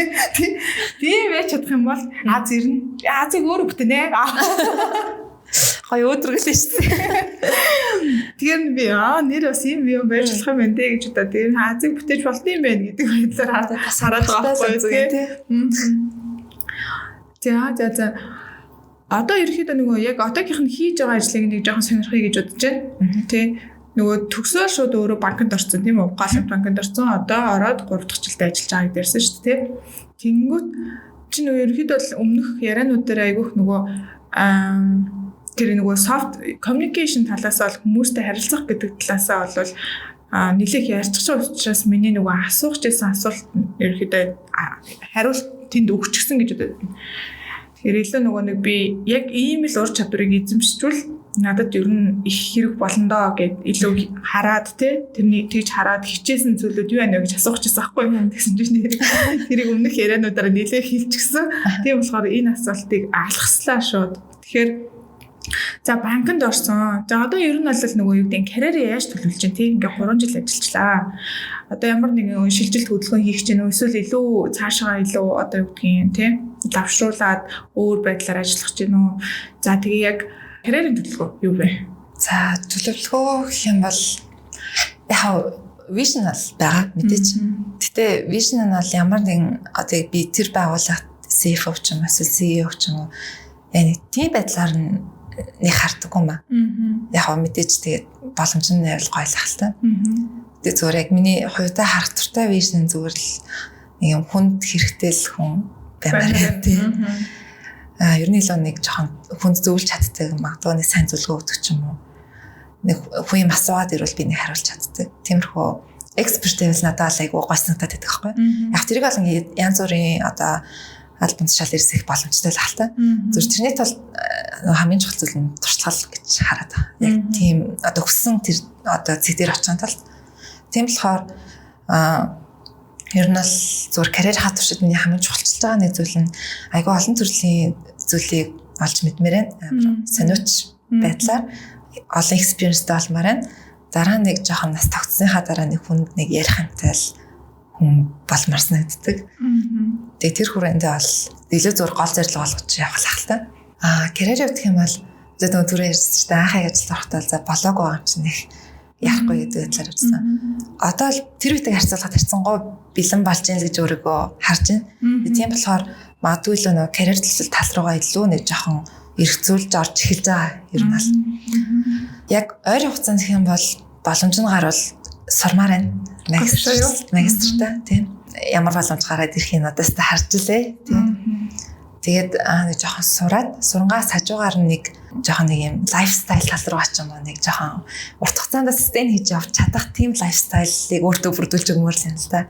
Зөвхөн хичээл гэж яваад тахгүйгээр нэг амьдралаа нэг жоохон тэмцэгцтэй байлгаж авч агаад тэгээд тэрийгээ дуусны хатараас жинхнээсээ за би ингээд карьер ахиулах, карьер дэвшлүүлэх ямар тийм карьер journey ажиллах тийшгээ нэлээд орж үзэх хаа гэж бодож байна. Тэр сони лайфстайл гэдэг дээр нь юу бодож байгаа? Одоо шийдэл ингээл өмнө шалгалтууд ингээл өгөөл явж хаад яг чатгаараа ингээл зохицуулж бодсон гэсэн одоо ингээл дасал хөтлөхөө хаал ингээл жоохон эрүүл мэндийн татлаас жоохон дутмаг л хийсэн байх ер нь бас одоо ч гэсэн яг би нэг хүссэн лайфстайлд бол арай хурж амжааг байна. Тэнгүүд нэг юм зөвхөн хичээл ажил хэсэлүүдээр магадгүй нэмэлтээр нэг жоохон эрүүл байх нэг урт хугацааны нэг юм sustainable тийм нэг амьдралын юм аяг байх шүү дээ. Тэрийг олж автал дээр илүү анхаармаар нэр. Окей. Зорилго бол би нөгөө нэг амар тийм том зорилгыг юус асуумааргүй байна. Яг саяны ярьсантай би нөгөө миний дараагийн яг ярианы юу ч айгуу гоё эсэмүүд оруулчлаа. Тэнгүүд нөгөө жишээл одоо бүтэн нойртой байна бүлээн ус уун ч гэдэг юм уу те. Нэг тиймэрхүү зорилго юм жижиг зорилго те одоо яг амьдралын хэм маягтай холбоотой. Яг тийм зорилго юу вэ? Одоо яг ойрын хугацааны. Тийм ойрын хугацааны маш ойрын хугацааны. За ядчил чихэрлэг юм баасгаар байна. Тийм. Хоолны үед айгуу зөв төлөвлөлттэй. Яг ер нь л харьцангуй гайгүй. Тэрийг нэг жоохон систем хийгээд аваад явдаг тий. Хажуугаар нь яг үндэ яг нэг айхтар спорт сонгож аваад сул хөдөлгөөн хийгээд явж л амжих байна. За тийм бол ядаж нэг өдөр болгон тогтмол хэмжээнд ядаж нэг жоохон хурдан алхаад нэг хажуугаар нэг цархаа зэнгэлждэг ч юм уу. Нэг тиймэрхүү одоо рутиныг өөртөө үүсгэх дээр айгүй анхаарч байгаа айгүй яруу тал. Тэр өглөө ажил руугаа алхах орой буцаагаад орой гэрлүүгээ яг дандаа алхаж харж байгаа шил. Тэнгуут өдөрт бол нэг 6 км бол дор хийж алхацдаг байхгүй юу? Ер нь ингээл өглөөс хойш ингээл явахаар тэгээд нэлээд хурд алхаад хажуугаар нь ч гэсэн ингээд бат хүн байвал зэгтлээд нэг жагсаа торлол өдрлийн бяцлалаас хийчин тийм. Тэгээд тоос нөгөө жижиг дадлуудыг л өөртөө бий болгох нь маш чухал байгаа даа. Тэгдэж нэг юм 20-30 жилийн дараахыг ярьж чадах юм шиг санагдаад л. Яасан айхтар юм бэ? Дөнгөж төсчихсэн. Өнөөдөр миний ойлгосноор нөгөө яг өндөө бол нөгөө өөрийнхөө нөгөө Gen Z үеийнхээ одоо өөрийнхөө яг нөгөө нэг төрсэн одоо хугацаа тий онтой харьцуулах юм бол одоо л дөнгөж их сургуулаа төгсөж явах насны байгаад байгаа шүү дээ. Тэгтэл бүр аль хэдийн CV чартер холдор болцлоо. Ажил дээр гараад 3 дахь жилдээ ажиллаж явсан юм чи юу болоод байгаа бэ? Ингээ явахаар нөгөө нэг ерөөдөө нөгөө нэлээ high school 10 жилийн сургуулийн нэлээ эрт эхлүүлж гисэн болж тарах гэдэг нь тий. Тэнгүүд чиний нөгөө амьдралын ингээ юу чин мөчлөг гэх юм уу тий. Энд чинь нөгөө нэг оюутан байх ажиллаад 3 жил ажилласан юм чинь бүр амар хол зүрхтэй байхгүй юу? Одоо төлөвшөл одоо хувь хүний хувьд бол тий тэнгүүд амар хол зүрхтэй. Тэнгүүд яг өөрийнхөө одоо үеийнхэн чи танай үеийнхэн ч одоо төгсөхгүй тий. Тэр хүмүүсээс ингээд 3 жилийн өмнө алхаад тий шүү дээ. Тэгж чаад нөгөө яг энэ мэдрэмж гэх юм уу те энэ ингээд чамд яаж юу мэдрэгддэг вэ? Нөгөө анхнаасаа яг ингээл өөрөөсөө 2 3 насаар дээш хүмүүсээ миний үе гээд бодож харчингууд нийт одоо итгэрлээс л нэг ялгаатай санагддаг юм. Одоо ингээл яг 2 3 жил тэгэл нөгөө дандаа ингээ өөрөөсөө ахыч хүмүүстэй яриад ингээл ярилцаал явцсан болохоор одоо илүү нэг юм 3 4 нас дээшээ хүмүүсийг миний үе миний одоо манай peer гэж хардаг болцсон байна та. Яг зөвөр нөгөө яг адилхан настай хүмүүсээ харахаар нэг талаасаа зөвөр гой санагддаг. Гэтэ тэр нэг юм төрүүлээд байгаатай биш. Зөвөр л надад нэг юм цапаас байгаа юм шиг нэг юм фейлдэж олох нэг цапаас 2 жил байгаа юм шиг. Юу ч үгүй 2 жил бүхнийг аваад явах нэг 2 жил байгаа юм шиг санагдаад тийм мэдрэмж лээ. Тийм шүү дээ. Карманда ерөөсөө илүү 2 жил байгаа. Тэгээд бүр болохгүй л нэг гараад нэг 2 3 сар юу ч бодохгүй нэг юм явах бовцаа байгаа юм шиг. Гэтэ нэг тийм найхтар төрүүлсэн хацарсан гэж харах амар дургүй ярина л. Зүгээр л ийм л цагаар л явах болохоор ингээл явчихлаа юм байна л гэж бодлоо. Одоо хувь тавьсан уу? Зүгээр л ерөн л нэг класс юм л байна тоо тэгэл. Хацарсан ч надад. Тэгээд ингээд зүгээр яг өөрийнхөө насны хүмүүстэй ингээд ярилцахаар илүү өндөө юм шиг санагддаг уу? Тэгсэн. Ерөн жахан тэгдэг. Гэтэ уусаа тэгээд нөгөө миний яг хүрээлэлт яг надад ч зүүн хүмүүс нэг бас байхгүй л юм л та. Тийм болохоор бас нэг харилцсан, ярилцаж үзсэн кейсүүд бас айгүй цөөхөн л юм тийм болохоор одоо л дөнгөж нөгөө яг ажиллаж байгаа хүүхдүүд яг надад ч зуулж орж байгаа шүү дээ. Дөнгөжл за нэг иймэрхүү хүмүүс байгаа юм байна. Даа л гэж нэг харж эхэлж байгаа болохоор яг нэг айхтар ялгааг нь бас бүрэн ойлгож амжаагүй л. Тэгвэл яг л нөгөө үе үеэрээ л гээд төссөн үе үеэрээ явчихаар. Зөв. За амжилттай хүн гэж юу хэнийг хэлдэг? Шин чанарууд байх юм бол за нэг иймэрхүү гэл нэг юм төсөөл үе гэвэл чиний нүдээр юу гэж хардаг вэ?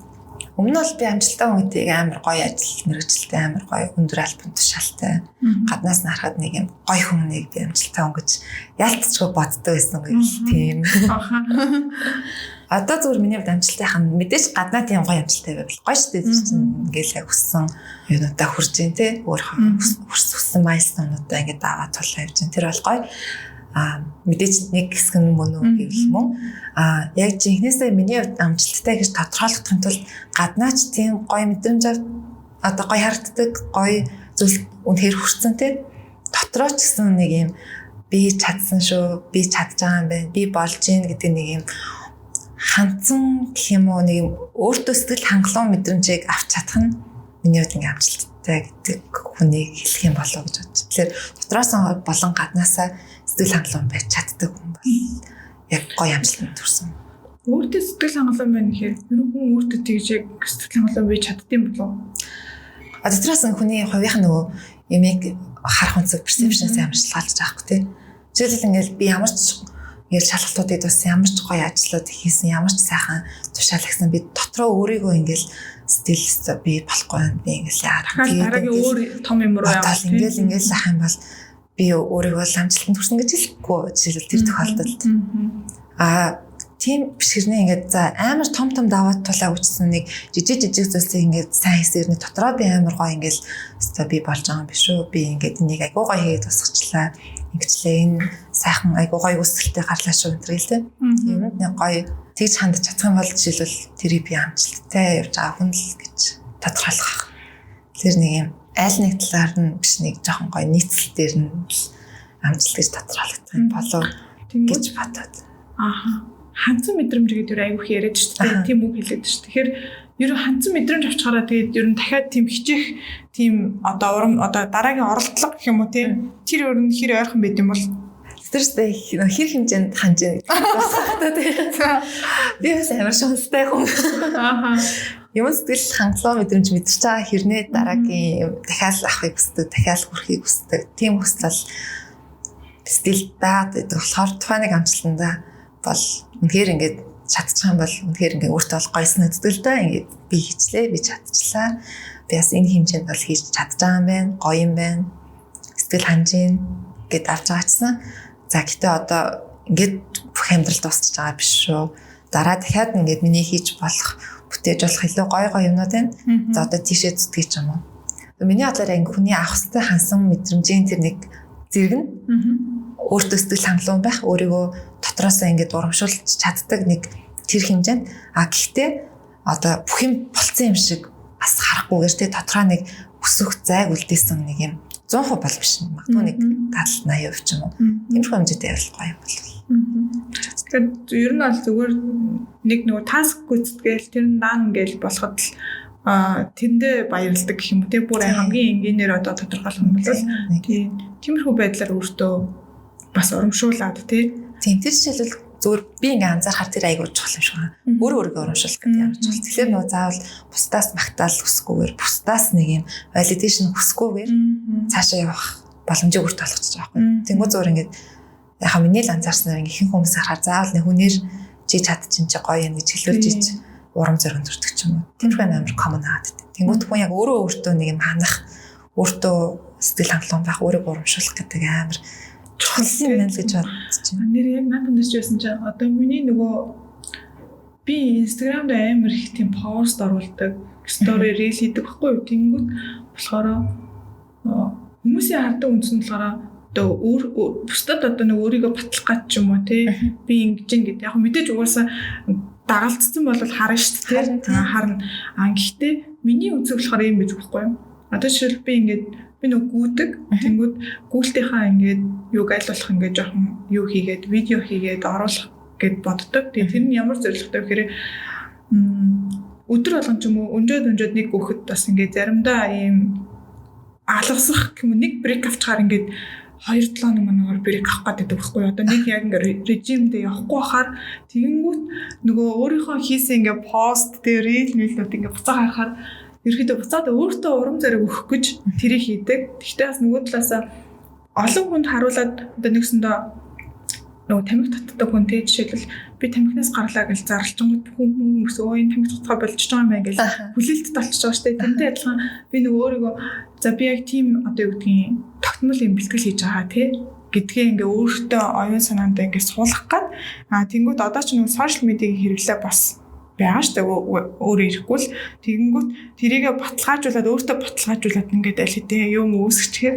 дараад нь хүш одоо энэ ч юу болж байна одоо энэ чинь эндээ хөрөх ёстой штэ энийг хийх ёстой штэ гэдэг тий бүр амар цааваргууд эсвэл нөгөө тэр видео хийхдээ өөр айгуу дуртай болохоор буцаад гарч тэрийг хиймээр санагдаад тий тэгэхээр нэг талаасаа нөгөө хүмүүст ингээ харуулах гэдэг юм шиг боловч тэр нь бас буцаагаад өөрийгөө урамшуулж байдаг өөрийгөө дахиад дараагийн удаа тэр үйлдэлээ гэдэг юм уу те хийх тэр мэдрэмжийг авах нөгөө нэг юм мотивашныг өгж идэг гэх юм уу те тэгэнгүүт бүх би одоо жишээл сошиал медиа дээр ингээ хийж байгаа зүйлүүдийг бол бусдад харуулах гэж хийдэг гэж боддгоо байхгүй. Тэгээд илүү ингээ гоё моментуудаа шеэрлдэг шүү дээ ер нь дандаа. Тэнгүү тэр үед ч гэсэндээ амар жоохон юм хэцүү байгаа үедээ тэр нөгөө буцаад тэр моментыг хараад те ийм байсан шүү дээ нэрээ гэдэг ч юм уу те тэр нэг яг би болохоор яг нэг тухайн моментод нь тэрийг ингээд нэлээд юм экспресс хийх сонирхолтой. Тэгэнгүүт яг тэр нөгөө филинг ингээд шууд тэр зураг ч юм уу тэр видеогоо үзэхээр ингээд шууд мэдрэгддэг. Тэгээ ингээд реколдол ороод ирж байгаа шугаалж байгаа шүү дээ. Тэгэхээр бас яг тэрийг би бол нэг тийм аргаар өөрийгөө одоо урамшуулахтаа одоо ашигладаг гэх юм уу тий буцаж эргэж тэрийг харж сандаг гэх юм уу. Амар өөрийгөө ярьшлаа. Тэр нь аль тийм. Тэнгуут бас нөгөө талд яг тантай ижлэхэн story, тантай ижлэхэн reel хийж байгаа хэрнээ. Тэрнийх нь гол зорилго бусдаас validation авах гэдэг. Хүмүүс бусдаа авахгүй тийм. Тэнгуут ялч өөрийнх нь харж байгаа онцлог очиж байгаа юм тийм. Хэрвээ тэр үнэхээр validation авах гэдэг байнга гэж хийж байгаа бол нэг бодлоо юм бас жоохон гонхтой жоохон. Тийм. Яа. Тэгэхээр нөгөө хүн өөртөө хамгийн гол нь нэг юм урамшуулдаг байгаасаа гэдэг л поинтыг битээрсээ өгөх гэж ингэж бах ярьлаа шүү дээ. За ингээ манай подкастын нэр чинь санхүү өгнө гэсэн нэртэй байгаа шүү дээ. Одоо хоёул үндсэн подкастынхаа үндсэн энэ нэрнийхээ одоо малгайн дээр явах асуултууд руу оръё гэж бодож байна. За тэгэхээр нөгөө хамгийн сүүлд те хинээ санхүү авсан бэ? Санхүү авсан кейс байна уу? Санхүү авсан. Тэгээ санхүү авсан гэдэг нэг гоё тодорхойлоод өгөөч. За тодорхойлоод ерөнхийдөө нөгөө санхүү авсан, санхүү өгсөн гэдээ яриад байгаа тийм. Тэнгүүд нөгөө энэ чинь нөгөө шууд ихний утгаараа хүмүүс шууд хүлээж авах нь бол мэдээж шууд нөгөө мөнгө санхүү яг бодтой тэг кэш гэж ойлгож байна. За их нөгөө өөр утгаараа ашиглагддаг нөгөө ойлголтч байгаа тийм. Тэнгүүд яг ерөнхийдөө бол санхүүгийн одоо юу гэдгийг ажил мэргэжлэр дамжуулаад тийм өөрт нь олж авсан одоо юу гэдгийг хамгийн илүү ур чадвар юу вэ гэх юм уу тийм. Тийм талаас нь асууж байгаа гэсэн. Тийм л ер нь санхүү чиглэлээр ажиллаад болж байсан туршлага 30 талаас тайлбарласан шүү дээ. Тийм ер нь хол хайлаа түрүүн чснийг өөр асуултууд дээр ярьсан. Ажил дараад ямар хөө скиллүүд алж авсан бэ гэдэг тийм. Тэрэн дээр бол түрүүн ярьсан харилцааны чадрууд бол бас юм л да. Тийм тэрийг бол ингээд яг одоо практик дээр харах юм бол тийш нөгөө бас банкнд нэг шинэ төрлийн үйлчлэгээ нэвтрүүлсэн тэлээр ялцчихгүй ингээд бусад нэг хооронд ингээд уялдаа холбоотой ажиллах юм уу тийм. Зөвхөн ингээд захиралтай репортлоод ажил дуусчдаг биш ингээд олон төрлийн хүмүүстэй олон төрлийн чиглэлээр харилцах шаардлагууд бол үүсэж байгаа. Дээрэс нь ингээд одоо гол хийж байгаа ажил нь хөрөнгө удирдах байгаа болохоор ялцчихгүй клиенттэй уулзах, сейлс хийх энэ зэрэг л тийм. Тэн дээр бол бүр үнэхээр харилцааны ур чадвар бол үнэхээр хэрэг болж байгаа байхгүй юу? Тэнгуут ч нэг оюутан байх үед зэрэг өстө нэг чухал биш гэж бодоод явсан хүн бол шууд шок болж ирэл тэгэл өстө за ингээд хичээнэ гэж орж байгаа л да тийм. Тэр тал дээр бол ингээд харилцааны ур чадвар. Гэтэ харилцааны ур чадвар нэг миний бодлоор нэг soft skill-ийн хаас нэг хэсэг нь л ах л та тийм. Тэгэхээр ерөөдөө л нэг юм зөвлөө ур чадвар сайтай байх гэдгийг бол ингээд заавал санхүүж биш л ах. Гэтэ ер нь бол ингээд ажил дээр гараад хамгийн олж авах хэрэгтэй ур чадвар нь тэр юм болоо гэж бодож байгаа. За soft skill-с гадна ер нь санхүүгийн чиглэлээр ажилласнараа олж авсан мэдлэг туршлах юм бол ер нь айгуу тийм апдейт таахстай зах зээл шүү дээ тийм болохоор ингээд ер нь санхүүтэй холбоотой бүх мэдээ мэдээлэлт ингээд байнга ингээд танилцаал явахаар ялч өргөн үрээнд хүний мэдлэг бас ингээд дэвшлээд гэдэг юм байна л да суураараа ерөнхий мэдээлэлүүд тэнгууд ингээд санхүүгээр дамжуулаад ер нь ингээд бүх салбарын нэг юм одоо өнгөцсөн гэдээ ойлгоод явж эхэлж байгаа ч юм уу тийм айгуу нэг юм лидер юу болж өрнөж гин хаана юу болж гин юу яаш гэдэг гэл айгуу олон төрлийн юмыг өнгөц ойлгоод явах боломжийг өгд юм уу гэж боддог. Тэгээ өөр бас нөгөө амар сониуч юм болохоор тиймэрхүү юмыг уншиж судлахаа айгуу сонирхолтой санагддаг. Тэгээ нөгөө талаараа санхүүгээр сурснараа хүний хүрэх чадвар айгуу өндөр болт юм байна гэж бодож байна. Ер нь ажил мэргэжлээ. Яа тэгвэл бид нар санхүүгээд ингээд амар тусад нь яриад байгаа юм шиг хэрнээ бүх газар бүх ажил дээр мөнгө л яригдаж байгаа шүү дээ тийм. Ямар ч салбарт мөнгө л байгаа байхгүй тийм.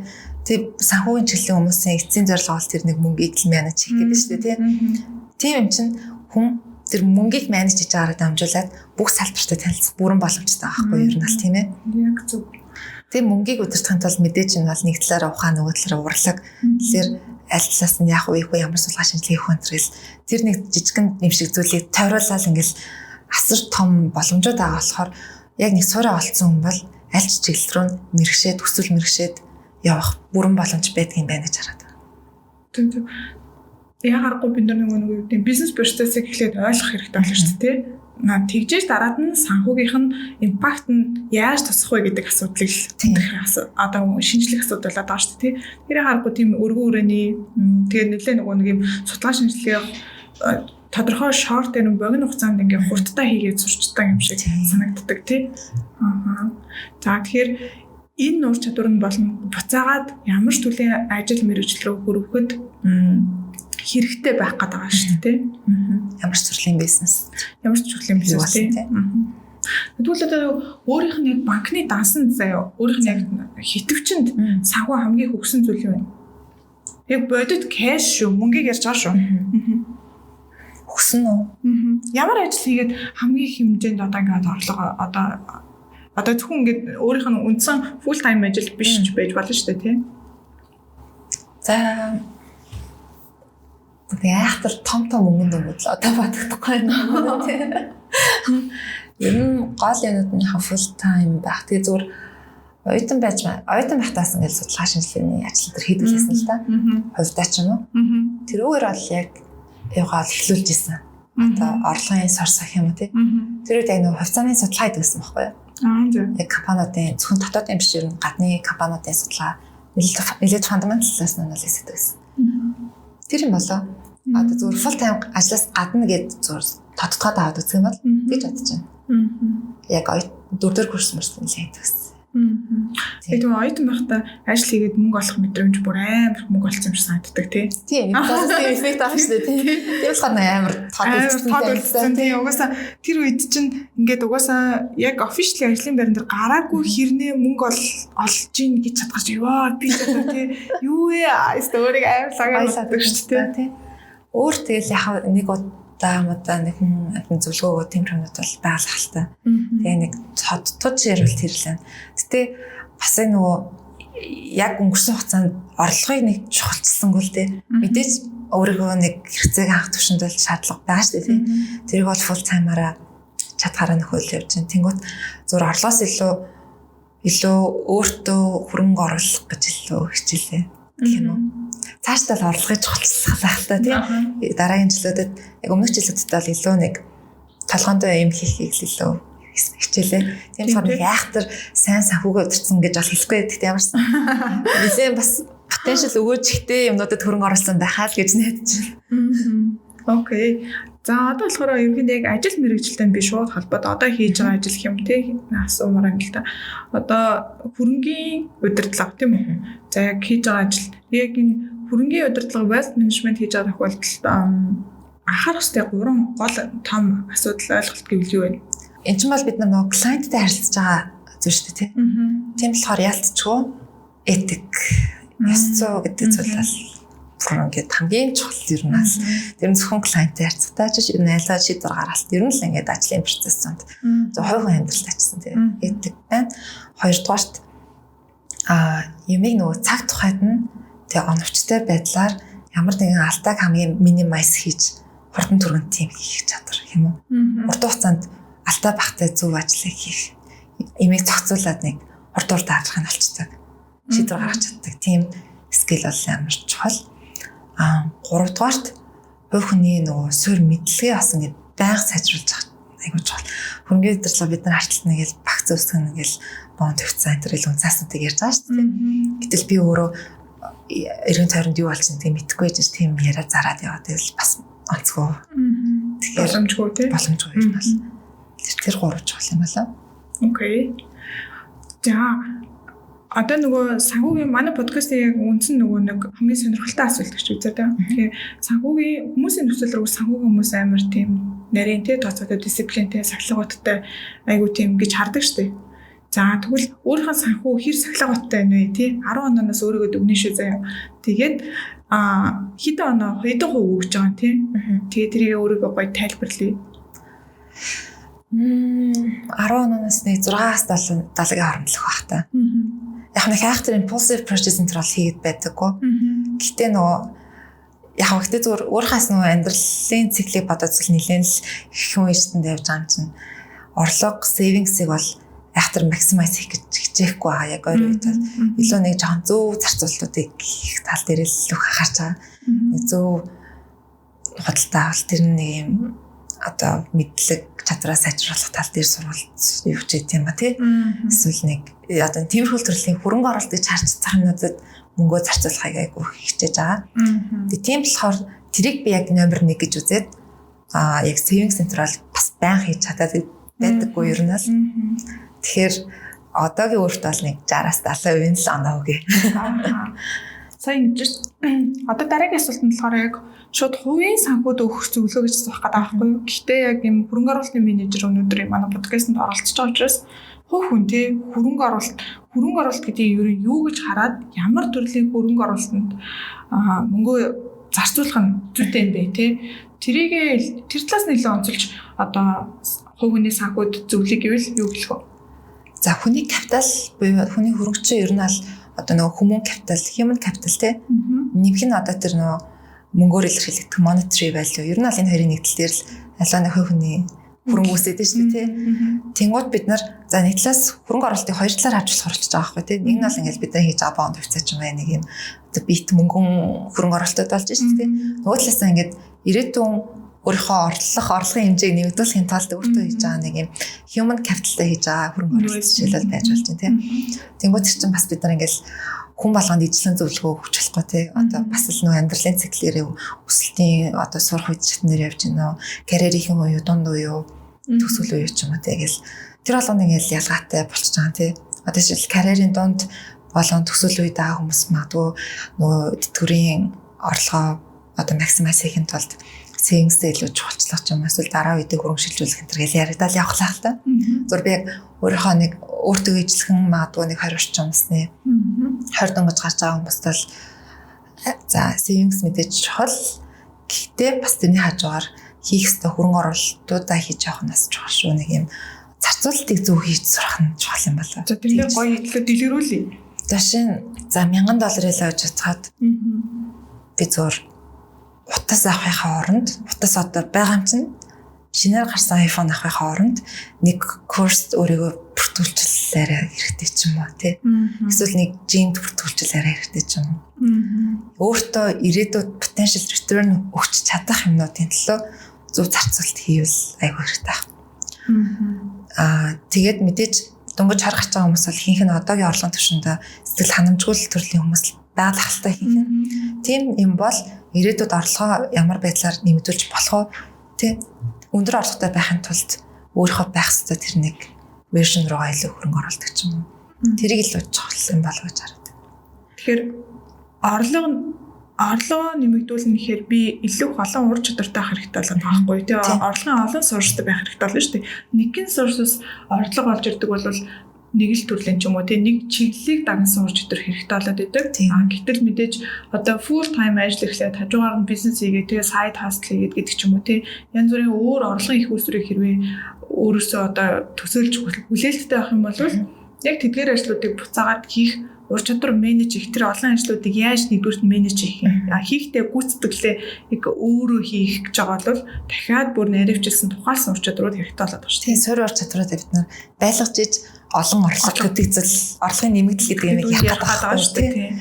Тэгэхээр тийм тэрний тхийн тулд одоо дөнгөж төгссөн ч юм уу тийм хүмүүс бол тэрийгээс сайжруулах дээр илүү анхаарч гоё юм шиг санагдаад байна. Яг дөнгөж төгсөн өөрийнхөө нөгөө үеийнхаа ярьж байгаа шүү дээ. Миний хувьд гэсэндээ нөгөө яг илүү хувь хүн ерөн өөрөө ингээд байнгын суралцдаг юм майндсеттэй. Гэхдээ тэр нь яг ямар нэг байдлаар өөрийнхөө ур чадварыг л ахиулдаг байх хэрэгтэй л гэдэг юм байна. Ямар нэг сургууль төгссөн ч гэдэг юм. За BCF-ийн хөтөлбөр хамгаалсан ч гэдэг юм уу тий.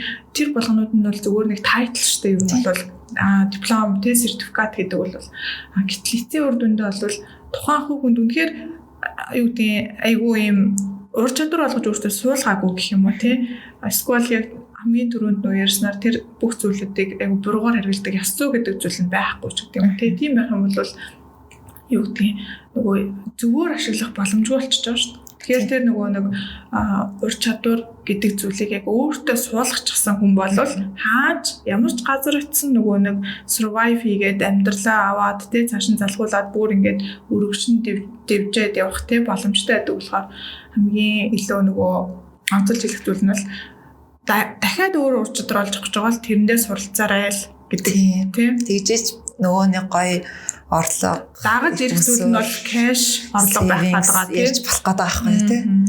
Хоосон юм дээр одоо savings яриад байх. Тийм ээ ер нь хал зүгээр бодохоор зөв.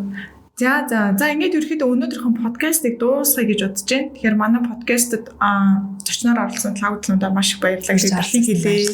За тэгээд сонсогчдод бол өнөөдөр би зочноороо дамжуулаад аль болох санхүү өгөхийг хичээлээ тий. Тэгээ сонсогч болгон өөрсдийнхөө одоо хүлээн авах өнцгөр хүлээгээд авах нэстэй. За тэгээ харин манай подкаст болохоор санхүү аавна гэсэн үрээтэй байгаа. За тэгээд энэ удаагийн дугаарт бидэнтэй хамт байж байсан сонсогч та бүхэндээ бүгдд нь баярлалаа. Эргэн уулзлаа. Баяртай. За баярлалаа.